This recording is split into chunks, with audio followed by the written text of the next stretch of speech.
That'll get rid of me flipping it. Okay, you got to put it in more than that. I think it'll also get rid of me opening up.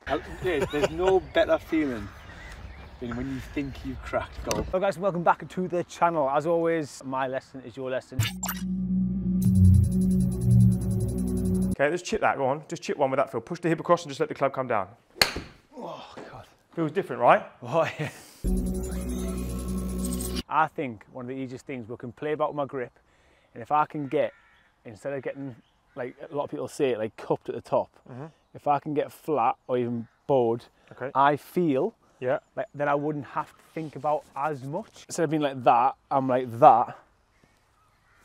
It's another little, I think that I can hold that. That'll get rid of me flipping it. I think it'll also get rid of me opening up, because I can just concentrate on board wrist, basically backhand on the ball, bang, slap, like I've just done twice there. And that's all I want to do. Yeah. I think if I try that, well, mate, we experiment with everything. Yeah. And I think one day we will get it. I get the feeling. Well, let's talk about it, because, again, this is more for like everybody else. You look at someone like a John Rahm, right, who plays with a flexed or bowed lead wrist. Yeah.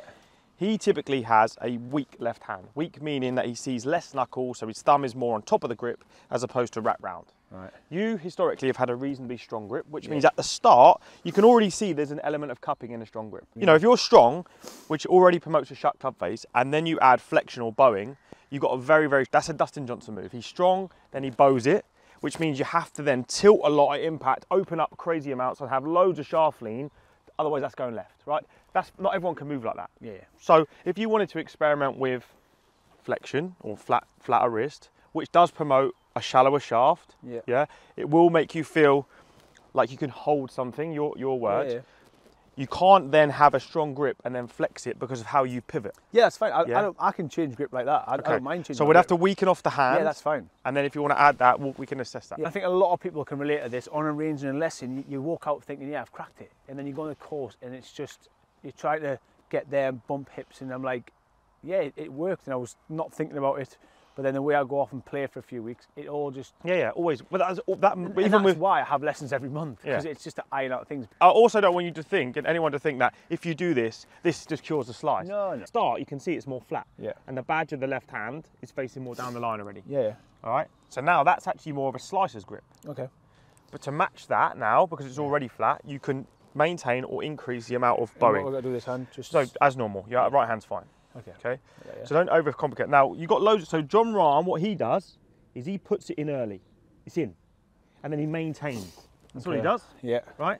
Then you've got someone like Adam Scott, who's reasonably neutral, and if you look at him in transition, he then moves it that way. Oh, right. I wouldn't let that. Bit more complicated. I think you just put it in, and then see what happens if you maintain it. We don't need to hold it off. Let's just do a slow one. You can just see what happens. Okay, you got to put it in more than that.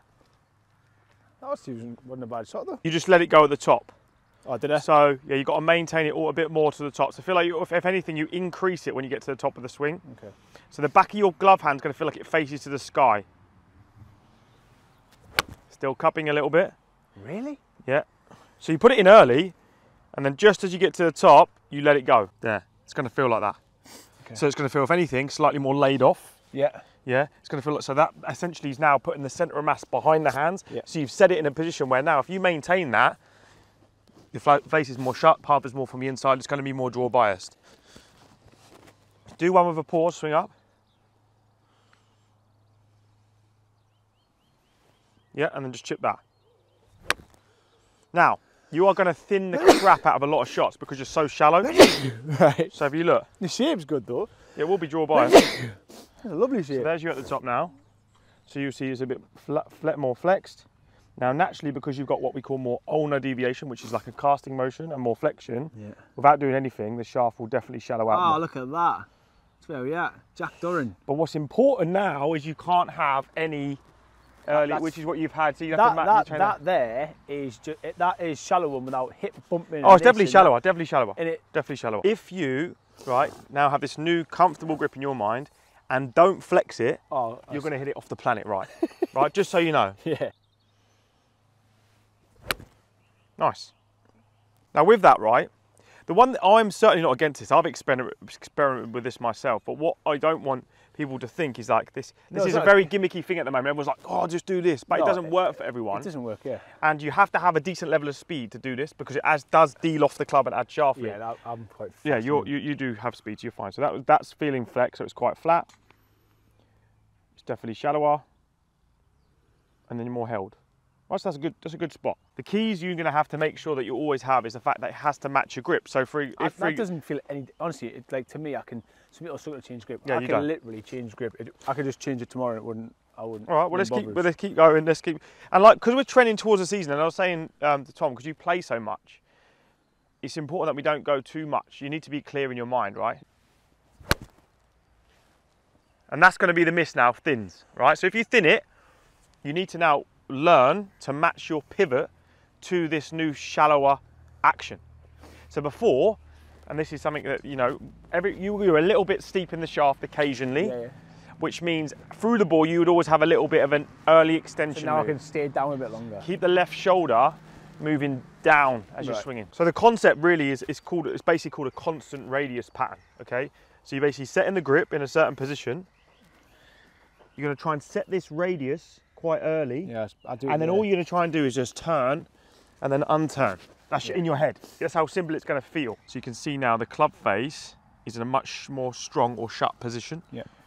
So now it's shut, you can't have any flip because you'll be in trouble. Yeah. And if you did swing left, you'd hit big pulls. I like that. You just hold it through the ball as long as you can, really. Yeah, so you can see the face there. It's squaring up a hair early, so you might, and then you held that one off, look. Right. You sort of toe struck it and it went a little bit open. But, and you can see the one other thing you can see, you're staying down for too long. Because now you've got, basically going to have to pivot. You don't want to stay here and keep your chest down for too long because then the energy will get thrown past, you'll start flipping it. Right. So after you've hit it, come out. Yeah, come out. Right, so as you're swinging through now, you've got to imagine your left side of your rib cage is pulling out the way. Feel how much more rotation there is there? Yeah. Rotate out of the way, that's it. So I feel like someone's got you here and they're pulling you open. You see you get a bit of better contact, yeah? Yeah. Like I don't really do that, I get kind of stuck here, don't I? But you've always had to. You've always had to because you swung across it, right? So if you swing across it, and this is another one, if your path gets from out to in for a right-handed player, so to the left, and you keep turning, you're going to hit it 100 yards left or slice it even more. So what people do is the centre of mass and hands get out, they go, shit. They start to early extend and that gets the club somewhat back inside. Right. Now you're here, you have to keep moving because if you don't, the energy just gets thrown into the ground. And that's where the low one came out. Fat when you fat it. If it was on grass, it would be fat. Yeah, fat. So you want to basically feel like, we've still got to make sure that, take a practice swing here for me. Right, away from the ball, just start here. Right, and brush the ground here. Great drill for people who hit the ground first. So set your wrist angle, so you're setting the radius early, because this is what you like to do. You turn up and then you rotate, hit the ground ahead of the ball. So you should feel that that body's pulling you to your left-hand side. Because remember that the low point for a mid-iron should be somewhere between 3 and 4 inches after the ball, which is a point in which the club bottoms out, on the arc. Occasionally, when you do your old swing, when you set this and you're shallow, and you kind of stop and throw the energy into the ground, you've got to keep it moving. That is ripped, by the way. Yeah, I mean, that takes some getting used to. I'm going to get a sore left side. Well, yeah, you're going to have to start rotating. But this is also where power, so back in the day, you get a lot of your power through this, right? That's a speed source. If you take that out now, because you're going to try and hold your words, then you have to get your power from somewhere else. So it has to come a lot more from the pivot and the lead side of the body ripping open. This is why I lay off that early. Yep. And then it'll go over there. So this is one of the reasons why I've stayed away from this for you, because you can be someone who goes and puts it in nice and early, and then you're so used to swinging down a certain way, you go, oh, fuck it, and you go down this way again. Yeah. So it's important that it maintain. I like the hold off feel, because I feel like it gets rid of all, gotta do with this, and that I'm setting it early, I turn, and then I just put, like, do you know what I mean? It is quite... Yeah, you're setting the face earlier, and you're just holding it there, yeah. In principle, you know, I like it as well. Even that. Yeah, it's a good miss. So if you hit that shot where you've come down, you've definitely come down with a stronger face and a path more from the inside because it's starting to the right. Yeah, if you turn more, what's that going to do to the path of the club? Yeah, the more I open my body, the more likely I'm going to swing straighter. If I do my old move where this goes up, which is what you used to do, I'm going to start swinging out to the right field, yeah? So that one was just a bit of a block. Do the same swing, but open a little bit more, so you almost feel like your lead side is facing more at the target as you hit it. So don't open after it, open as you hit it. Yeah, so as you hit it, feel like you're a bit more open. The ball will start, this is a start line feel, this will start further to the left, so not as far to the right as the last one. So put the flexion in early and then open up.